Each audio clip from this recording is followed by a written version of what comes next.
Hello gamers! When Guren plays para sa ating Project Sino content for this week.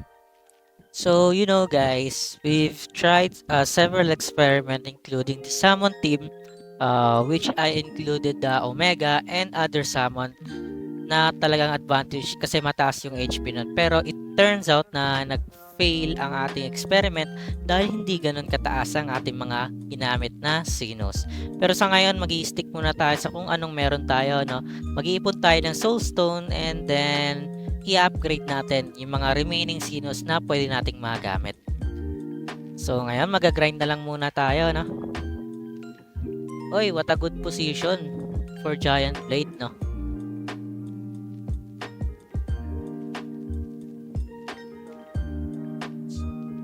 Siguro,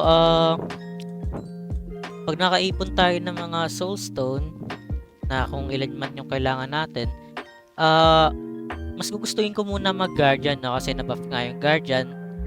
And talagang di man gaano kaganda yung aking ultimate. Yung may NFT ko na ultimate. Pero alam kong papalag to sa HP. Makakuha ko lang yung magandang role na hinahanap ko sa passive. So let's go, grind pababa. Aura Knuckle.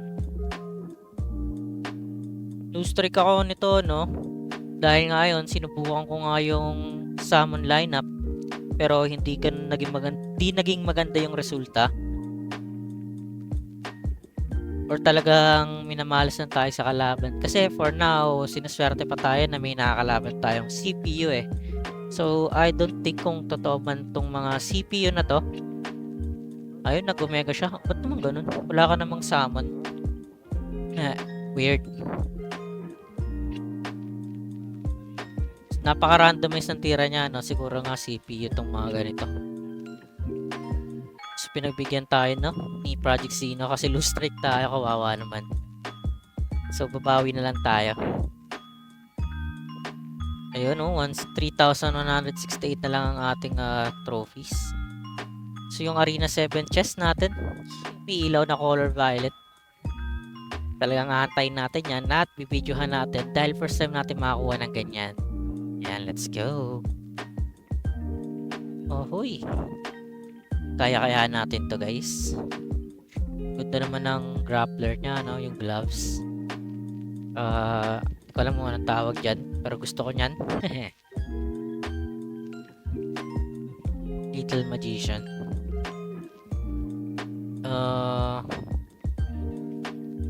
Nope. Pas lang tayo. Ayun, pinanatin yan yung breaker natin, no?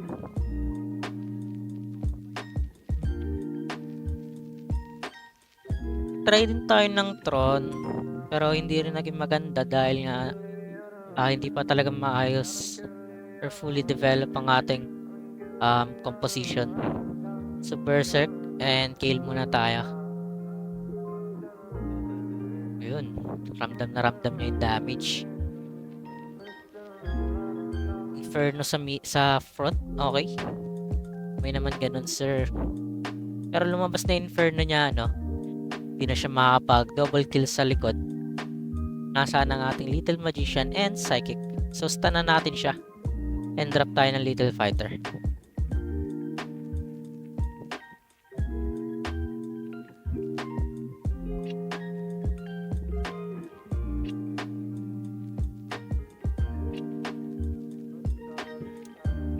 Ayun, napakasakit na. Cruciform. Ayun, minalas ka nga naman tumiming. Namali tayo ng labag, no? Pero okay lang. Meron pa tayong Little Magician na tatapos din. Stokin na natin tong front and then Galaxy tayo. Let's go. Baka maunahan pa tayo nito. Masakit to eh. Unahin natin tong grappler kasi mabilis yung speed niya. Mataas. So kahit mag 1v1 yung grappler niya at saka psychic natin, nasa disadvantage tayo dahil may Rising Dragon siya na skill, no? Which is yung stun. Pero kung i-eliminate natin siya agad, mas makakalamang tayo.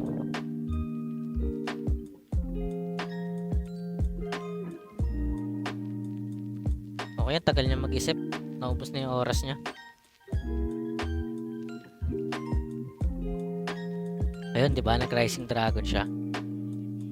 Sino kaya ang titirahin niya? Buhay pa kaya to? Buhay pa. Oo, napakasakit nga ng... Mas mataas pa yung ano niya, Rising Dragon niya, 404. Means, mas mataas yung level ng skill niya. Pwede pa tayo mag-Inferno sa likod and Little Fighter as well. And lagyan natin sa magandang position kung saan hindi siya pwedeng madamay. Okay. Medyo masakit yun. Nabuhay pa nga yung ating grappler na. Okay, this is a win for us. Nakakadalawa na tayo. As a respect, tanggapin mo tong iisang baraha ko. Okay, sumurrender na siya. Ating yan, plus 6 trophy.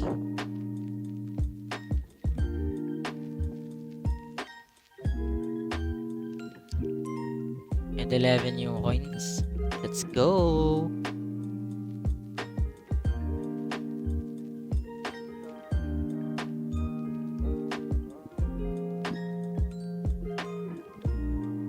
Need natin bumawi sa trophies na kasi na-lose streak tayo. So, comfort pick muna tayo. Comfort lineup, no? So, iisa pa tayo. From 3-3 yan. Naging 3-1. Napakagandang umaga nga naman. Okay. Pag straight horizontal lineup to, medyo disadvantage tayo. Ito yung kinalulugian natin ay na nga ba sinasabi ko.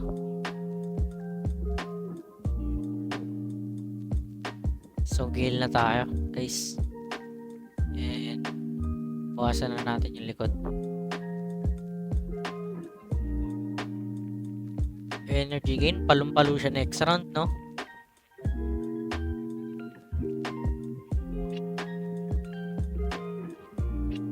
Okay.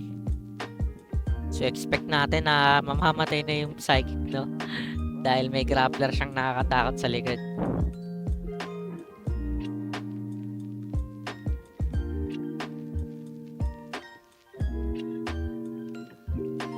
Ayun na, nagsiset na siya ng skills na ilalapag niya. Scary.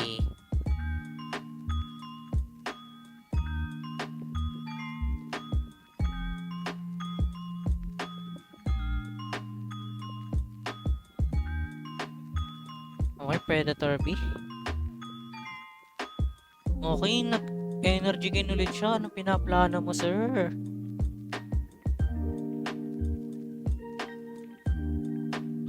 Mukhang dalawang sino yung makawala sa atin ay pwede pa tayo magbitaw dito sa breaker natin.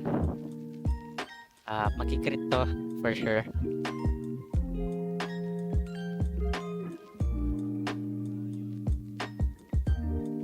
Okay, Giant Blades. Adrenaline Rush. Aura Knuckle. Okay, binuhay niya ba? Okay pa ba to? Sa Cruciform. Ay, hindi niya tinira.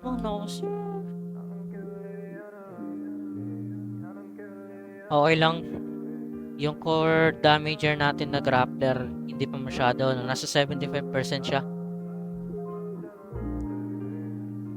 Patay na yung likod, for sure.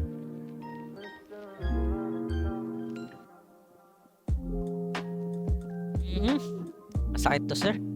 Void Trust. Patay na yung dalawa niya.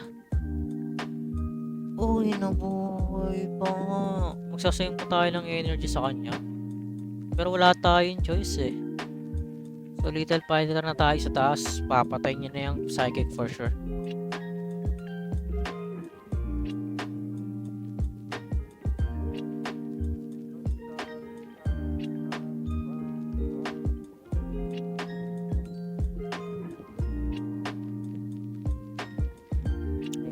Iron Slay na. Buhay pa kaya to? Buhay pa. Eme. Ay, talo tayo guys. Medyo napasakit to. Sinwerte siya dahil nabuhay yung guardian niya.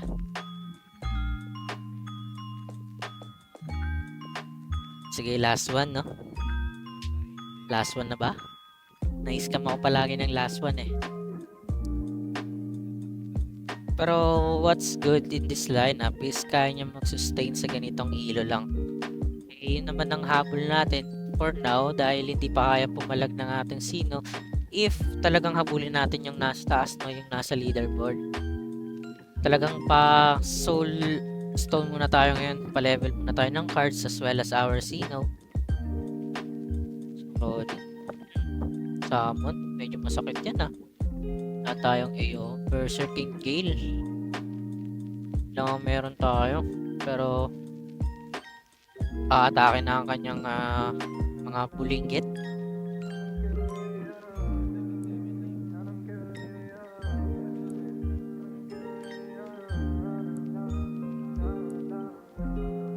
Okay, Berserk. Nabuhay pa, sir. Patay tayo dyan. Uwi ng ating summon siya, every sino meron siyang summon, which is yung Ronin, Little Fighter, and Kunoichi. Kinda weird na lineup, pero kung makakatapat siya ng ng anti-summon, yung 1-hit, kalimutan ko kung anong skill yan, delikado siya.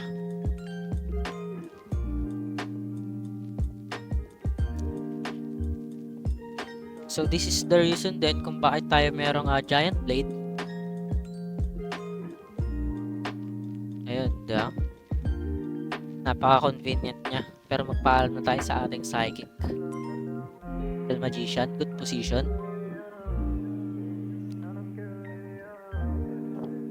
Patayin na natin tong grappler niya.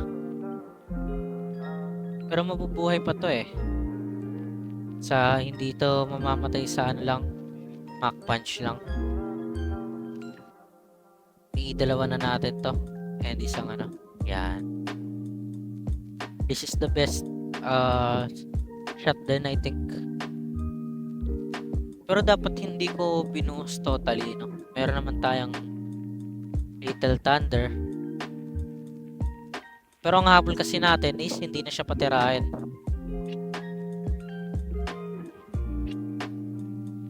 Okay.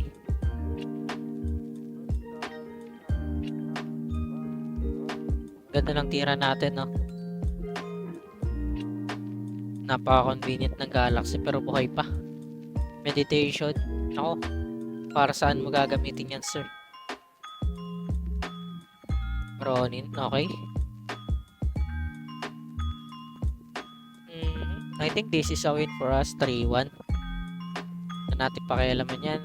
Bilang respeto, okay. Mayabang Eme lang. Masakit yun, yung Boy Trust. Grabing skill yun. Plus 10. Last one pa ba? Last one pa ba? Last one pa ba? I think we need to play the last one, sir, kasi na rin ako Kailangan talaga natin na pulin. Okay, let's play one more.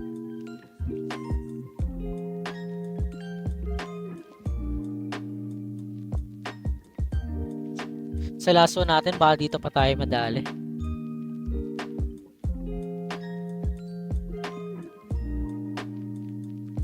Okay, kaya naman. Ganda ng position niya, nireveal niya agad yung yung mababagal niyang sino. Okay, stun ka muna sa akin, Psychic. Wag na natin bitawan ng Rising Dragon yung ninja niya. Kasi, for instance, kasi pwede rin siyang mag-Konohagakure. Mag-miss lang tira natin. Mas magandang mag-inflict na lang yung stun niya sa mga mas mababang speed. Kasi, so, air raid. Okay, nag-miss na yung isa ng Psychic. Hindi tayo magpalong-palo ngayon. Pwede na natin patayin yung back actually.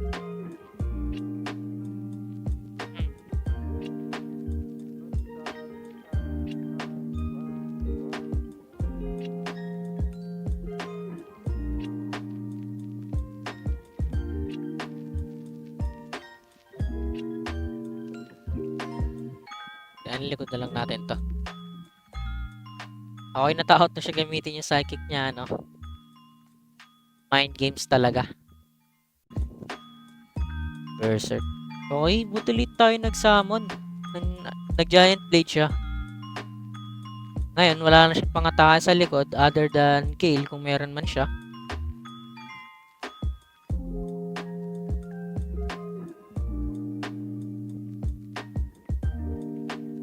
Crush ring na tayo. Kasi patay na yung psychic niya, no? Sa crush ring for sure. Wala naman siyang shield or any magnetic. And bukod dun, AOE ang ating crush rate.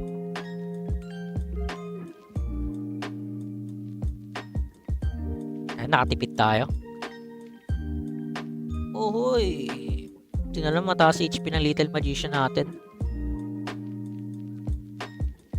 Mach Punch. Yung Little Fighter. Pwede tayo mag-Valkyrie, no? Ilapag na natin to.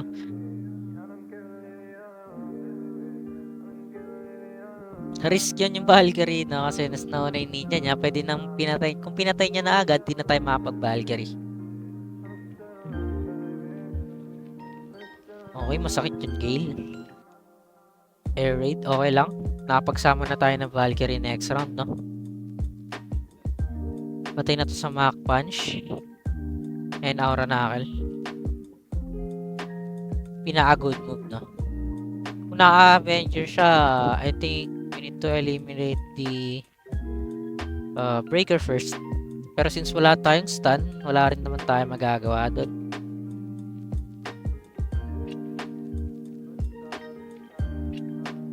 And that's it for this grind. Like, follow, and subscribe para maging updated kayo sa Project Sino contents. Comment kayo kung ano pa gusto ninyong i-upload ko at susubukan natin pagbigyan kayo.